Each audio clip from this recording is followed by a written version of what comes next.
Sure. My name's Bruce Kilmister, and how long have I been living with HIV? I'm not quite sure because I was infected in Sydney, and it was some time after that that finally I got a diagnosis, and then some considerable time after that I started treatment, because in those days there was nothing. There was just simply a diagnosis was a sentence of death. And my doctor, I recall, in the first instance said, but don't panic about anything. There's at least 6 months you can organise your life and your affairs. And of course, it's the first time in my life, I think I must have been about maybe 30, 28 or 30, around that age, when you're just starting to live life, that I suddenly realised it was all going to come to an end. It was a very scary process at that time. The diagnosis itself was sad, because I was a businessman in those days, and I would spend 1 weekend every month across in Sydney. And of course Sydney is where I let my hair down at that age. I had great times, the parties in those days and all those sorts of things. It would all happen in Sydney. But I can recall going to see my GP at Holdsworth House in Oxford Street, and thought I should get a blood test for HIV. Anyway, he said, come back in a couple of weeks and we'll have the result, which I went back for, of course. In those days, being HIV positive was very, very scary. So I went back and he said, look, I'm really sorry, but we've lost all your bloods. You'll have to start again. So I was really upset about that. But anyway, we did the bloods again, and the next time I went back, he said, I'm really sorry, but I have to tell you it's positive. He was a nice GP, but he'd by this time delivered that diagnosis, I'm sure, to many, many others, and he was well rehearsed by the time he got to me.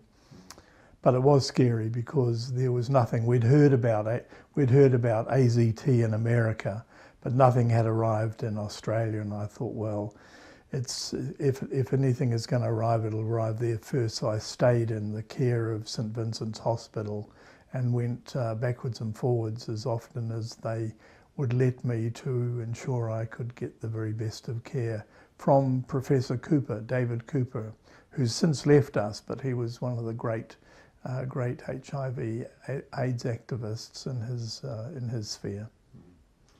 There were some really bad stories, so I got on board the very first accommodation for people living with HIV/AIDS who could not find accommodation. They were thrown out of their family home, or they were told not to stay where they were living, because people didn't know much about HIV, and they were concerned about the living close by a person with AIDS might transmit it to them. And then after that, sometime later, the Auckland City Mission very kindly got the Herne Bay House up and running, and that was a great facility for people who needed respite or to be able to get into some care without the support of their families. Then, of course, with the AIDS Foundation up and running so well, a lot of the volunteers were guys living with HIV. And I thought, well, there's nothing more powerful than an HIV positive person supporting another positive person. When I was first diagnosed and came back to New Zealand, the first thing I wanted to do was really talk to another person living with HIV. So I contacted Mark Benseman, who was the then chair of Body Positive, and he was just fantastic. He simply was great. And of course, after I started HIV medication, the AZT, single monotherapy, I thought this was great. Life's going to go beyond the 6 months, I was told. And then after, say, a year, we started to see resistance creep in for monotherapy. So we found one drug, AZT, wasn't good enough by itself. The dual therapy came along. I think it was DDC was my second pill, and by that stage The same story again. It worked for a while, but dual therapy wasn't good. And then finally, we discovered triple therapy. In fact, a New Zealand physician who has since passed away, worked in Hong Kong for one of the drug companies, he discovered triple therapy was the best formula for people living with HIV. So I got onto that, and it's been great ever since, although I still have a few ups and downs, a recent scare with a blip in my viral load, but we're getting that under control. So I decided, yep, I can live now for the rest of a natural life, and I will, as best I can. Pre-AIDS, we laughed at the concept of people using condoms. We just thought it was for women to avoid childbirth. But the reality was, of course, when HIV/AIDS came along, condoms became an essential part of survival. My life in those days was pretty good. As I said, I spent 1 week in 4 in Sydney. I had homes in Sydney and Auckland. I was in charge of my own business, and it was a very successful business at the time. Things were going very, very well for me, and life was, you know, on the up and up. But suddenly along came this diagnosis, and your life completely turns around.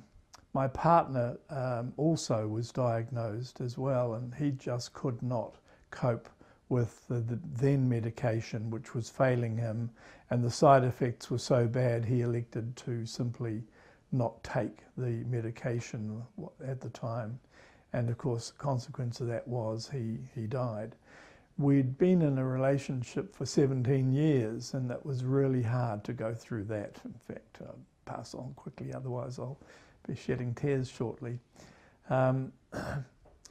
But after that, also too, my business, in trying to look after him and trying to cope with all that was going on, it was a pretty tough time. My best friend also, he was living in Sydney. He was an architect, a very successful man, a great person, and he came home to his family in Christchurch for the last few weeks of his life as well. So it was all happening around me in those days. You'd constantly go to funerals, or you'd hear whispers of so-and-so was seen at the hospital, or have you had sex with this person because he's now got the virus. My attitude changed considerably around HIV once I'd had it, because I thought, you know, I want to maximize what I want to do. And I can remember saying 3 things. I just want to live long enough to be 50. And that came and went. And then I thought, I just want to live long enough to see the new millennium. Well, that came and went. And then I thought, well, maybe I should start thinking a bit longer, because the medication now was going to keep me alive. So I thought, right, I guess I better start just trying to maximize the normality of having a life with HIV. But it wasn't, because there was still all that stigma out there. So I thought, well, after the AIDS Foundation and joining Body Positive, I should start to get Body Positive up and running to be the organisation that should be, to respond to the needs of people living with HIV. So that went very, very well, and I'm proud of what I left for the guys to take over at Body Positive. It's been a good successful story. My own life, again, I decided to work at Body Positive after my business. I thought, I can't be bothered struggling to find hundreds of thousands of dollars every month just to pay the wages for the staff, etc. So my brother took over the Sydney operation, and my senior management took over the New Zealand operation, and they're still operating and successfully today. But I retired, basically. And retired, you know, you sort of sit around and think, well, what am I going to do? What am I going to do? So it's when I sort of got more heavily involved with Body Positive, and started as a volunteer, then as a board member, then as chair, and then CEO to get it up and running along. I've always enjoyed a great relationship with the New Zealand AIDS Foundation, but it's been a very, how do you say, imbalanced relationship. They've enjoyed a contract with the Ministry of Health of over $4 million, and we struggled to just simply get money from the community and fundraising, etc. And there wasn't that much support from the AIDS Foundation, although they might say there was, certainly nothing in comparison to what Body Positive was providing. So I thought, well, we need to move on and make our own way in this world and develop our own sources of income and develop our own reputation. And I'm delighted to say that the new CEO is really doing a great job and has great expertise in those fundraising abilities. The New Zealand AIDS Foundation simply pushed hard law reform because the reality was the Ministry of Health agreed that the AIDS Foundation could be formed because they knew they could not access or secure entry to a group of people that were a criminalised class of people. So they agreed full-heartedly to support the movement within the AIDS Foundation. And then, of course, when law reform came through, it was a great day. I went down to Parliament for the passing of the bill, and that was an extraordinary party for that particular night. And then, of course, after law reform, I thought, well, what we need now is social reform. We need to change people's attitudes. And a good friend of mine, Rex Halliday, had started the Hero Project. And so I thought, well, I'd get stuck in and help him with that. He retired after the second year of it. So I then took over as the chairman in the third year while I was working in my business. And we got Hero up and running, and of course the Hero Festival and the Pride Party, the party as well as the parade were just enormously successful. And they started to change the concept of the public's view of homosexuality, which before then had always been an attitude of criminality, pedophilia, all of those horrible, ugly things that people then associated with it. But of course, then they discovered that there was nothing to be afraid of. Everybody knew somebody who was gay. They simply saw this as a great opportunity to show their support for the community. So Hero was up and running, and I was chair of that for about 8 or 10 years. That was very successful up until I left. I'm sorry to say the 2 or 3 Heroes after that, they ran at massive losses, and finally it folded up. But of course, that preceded the Pride Parade today, which finally Council has come on board and funded. The Auckland Council has finally funded. So that's been quite good. The Council is an interesting body because it played an important role in Auckland, at least. So I decided that when I'd heard that they were declining every funding application from a gay organisation, that if you can't beat them, you should join them and then persuade them. So I joined the Auckland Council as an elected representative. For 3 terms I was elected. The last term I became chairman of the board in the Western Bays area, and made sure that council gave due respect to anything lesbian or gay, and that our funding applications were truly considered and given consideration on its merits. And then, of course, the odd thing is every time the public, the council wanted to close a public toilet or something like that because of inappropriate behaviour from gay men, they would seek me out first to ask permission. Of course, I always declined my permission for that because the issue was not about the behaviour, it was about the attitude towards homosexuality. I'd never heard of anyone being bashed up in a toilet except for the gay guys who went there. Anyway, we came to a happy agreement where we would restrict the hours of opening of such facilities, and they would lock toilet doors sometimes at 6 o'clock, etc. The funny thing is I'm on the Mayor's Rainbow panel now, and one of the strong issues we've been discussing is the re-signing of toilets as to being unisex and that sort of thing, and making them simply for what they are today, just simply toilets, and no longer those old horrible bogs as we called them. That's going well, and of course the other thing we're struggling to find now, and Mark Fisher is also on the executive of the Rainbow panel, is the establishment of a Pride Centre. Auckland Council should be funding a Pride Centre somewhere. If you look around the major cities of the world, there are Pride Rainbow Centres, and they're all seemingly funded by local government. So we will achieve that in due course, I'm sure. It'll take some time. Yeah. So anyway, after Hero was a great, I enjoyed that immensely, because we had people coming to the office to simply say, look, I hope you don't mind, but I just want to actually come and meet a homosexual. So life was strange back then. We felt like a species.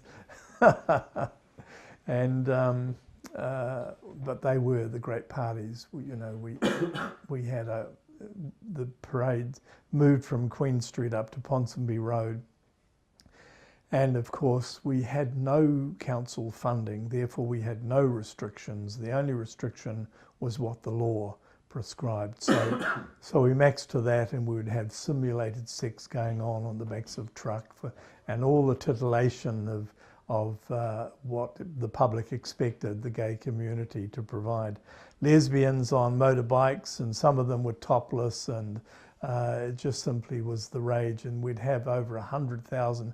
At one parade we thought we had 250,000 people there.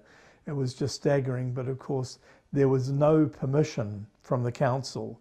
We had to fight them all the way to get the license to hold the parade, to get portaloos put up, etc.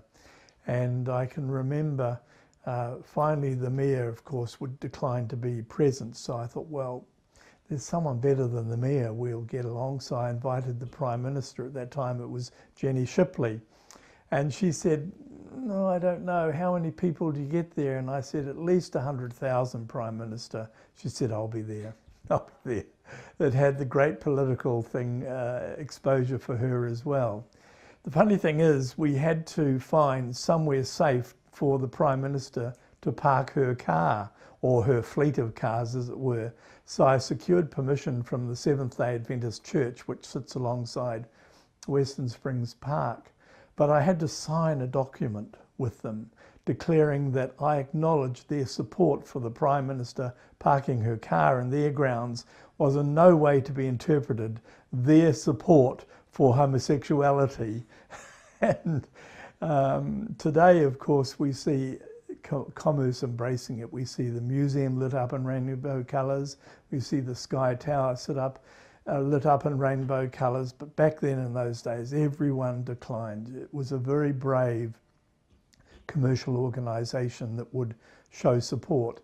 In fact, it came down to people wanting to take advantage of the crowds. We had the breweries on board for 50, 100,000 at one stage. Then we started to get it televised with TV3, and I said, well, you're going to have to pay us some money for that. And we got 30,000 from them. So we kept it running well. We kept it running well. But until I retired, sadly, then it sort of financially went down the toilet, which is a shame. Did HIV have much visibility at Hero? Yeah, at the Hero, of course, was the initiative of my good friend Rex Halliday, who was employed at the AIDS Foundation. And the idea was that we would raise money to help HIV/AIDS awareness. So every gay organisation that wanted to be involved in the Hero Festival had to provide a licence fee or profits to come to Hero, so that we could then offer it to the HIV/AIDS organisations. And once we had made the money, we then invited all of the HIV/AIDS organisations to make application to HERO for funding. And that worked well for a number of years. But I can remember the third or fourth year we had a significant loss, about $70-something thousand.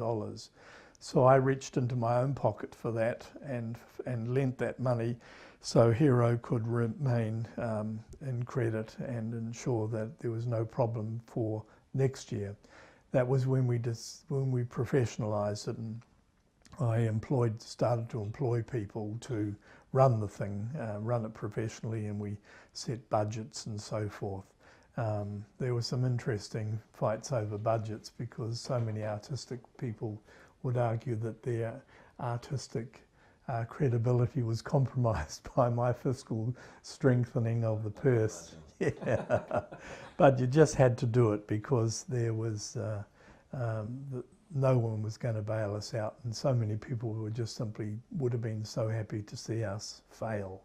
And then, so that was HERO. I was lucky enough to, when I was newly out as a gay man, lucky enough to go to a couple of the HERO parades in Auckland, and it was an eye-opener. It was wild. They were. Yeah. Every HERO parade, of course, had the remembrance float. That was important to remember and honour those who'd passed from HIV and AIDS. We would always have the safe sex message included in the parade. We had floats from the AIDS Foundation, from Outline. We had sexual health in those days. The ministry funded money for their own float in the parade. It was just great. And of course, no end of politicians wanting to be in open cars to be seen floating down the parade because, again, there was just so many people attending. It gazumped Christmas for the Ponsonby Road Business Association and the Karanga Happy Road Business Association, so we had their full support for it as well. I can remember one catastrophe, and that was people trampled the garden of one of the buildings where we'd borrowed to have the police control headquarters. And the guy who owned the building, I think he sued us for damage that other public members had done to his garden. So we went to the Small Claims Tribunal for that, and we lost. I was surprised. I just thought it's outrageous that the referee could make that decision. So we appealed it to the district court, and of course the judge, knowing the law, says, how can you possibly hold people who have nothing to do with the crime accountable for that? And she reversed the decision. The community did respond. The community came along in the hundreds, basically to help with the HERO parade, to help with law reform. People with law reform, they were worried about the stigma associated with homosexuality, so many of them joined this organisation called HUG, H-U-G, which is Heterosexuals Unafraid of Gays, and they really did build up the numbers and help out on the political front as well. But we had task forces in Auckland and North Shore, North Auckland, Wellington, Christchurch. Bill Logan was the great leader in Wellington, and Peter Wall was the leader here in Auckland. So it just simply was a great effort. Every Monday night we would have fundraising in restaurants where I'd go to a restaurant and say, what's your quietest night of the week? Usually it was a Monday. So I'd said, well, if you'll give us $500, I'll fill your restaurant on a Monday night. They were delighted, of course, and that's how we raised a lot of our money for that. Only one restaurant, a Wellington restaurant, declined us and said they would have nothing to do with us homosexuals. So we had great events to raise money. We took art in support of AIDS, a great function which we had at the hotel. It's now called the Stanmore Hotel, is it? It was the Regent Hotel in those days, and we raised a lot of money from artists donating works so that we could auction them and raise money that way. there were a whole raft of community initiatives right across the board, the broad spectrum of what people were involved in, from all sorts of sports activities to artistic activities to political activities and political debates, and no end of support. I was amazed at the support, despite the I suppose stigma around HIV. It just simply showed it was the right time for it all to change, and it did. I guess the one thing we can do to combat the stigma is live well and show that life is for the living, and we're certainly living it. Stigma today, it's very much more subliminal and sophisticated than it used to be. It's illegal, of course, under our Human Rights Act, but still the discrimination that is practiced today usually is simply whispered or quietly messaged to people, and they take the negative actions that they might not otherwise for a perfectly normal, non-positive person. I think it's going to get better now that science has moved on and found for us treatments that will keep us living a natural life. It's science that will provide the prevention of transmission through PrEP, and of course it's science that will effectively defeat the whole thing. And if you take a snapshot of it, it's probably no more than what was going on last year around syphilis, where people were terrified and paranoid about the transmission of syphilis, that sort of thing. And it's just simply a piece of history that will eventually float on by, and people will simply no longer be, shall we say, shocked and horrified at the prospect of someone with an HIV diagnosis. It is important that people know their history, because whilst it's important to know their history, they do not owe anything for their history. In other words, you know, I can remember my mother saying, you know, if you kids had been through the Depression, you'd eat every scrap of food on your plate, etc. But we weren't ever beyond that brought up to think we owed the previous generation anything. And if I can say making homosexual law reform and developing the Body Positive and the AIDS Foundation and some of the gay networks so that people can have a better life, they owe us nothing, but it's nice to know that we've made a contribution and made a mark in our time. It's important that our country simply is, should we say, not in the dark ages with these attitudes that still persist in some places. And I'm pleased to say New Zealand is really ahead of those countries, and they're not too far away from us. You know, it's still illegal in the Cook Islands, for example. It staggers me that New Zealand basically underwrites their whole bloody economic policy there, but it's still illegal there, and of course in Samoa as well. And the reality is, of course, it's simply driven by the concept of their Christian religion and their beliefs there, which is so sad, because the reality is that it should in reality be the opposite.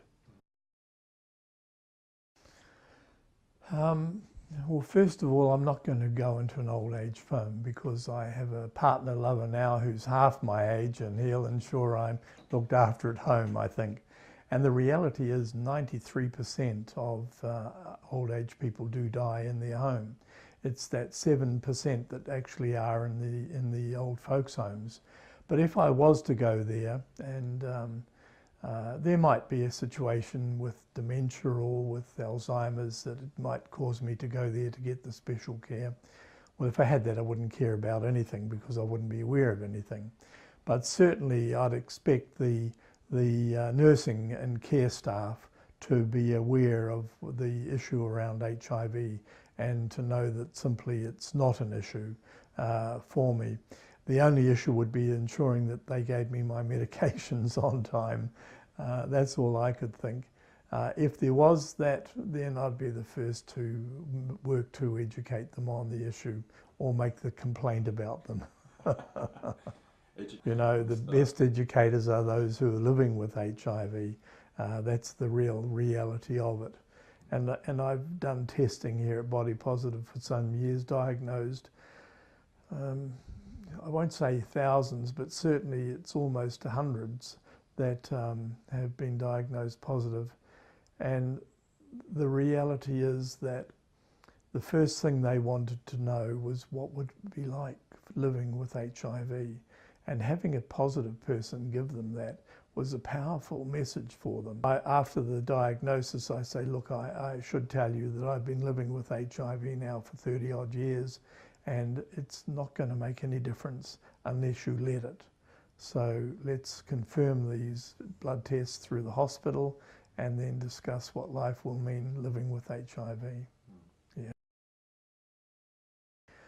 I guess at the moment we've got a new dog in the family, and she's a great treasure. She's little more than a puppy, so I'm trying to train her, and it all goes to hell in pieces when somebody comes along and says, "That's a cute little puppy." She just goes crazy, but she's a real joy.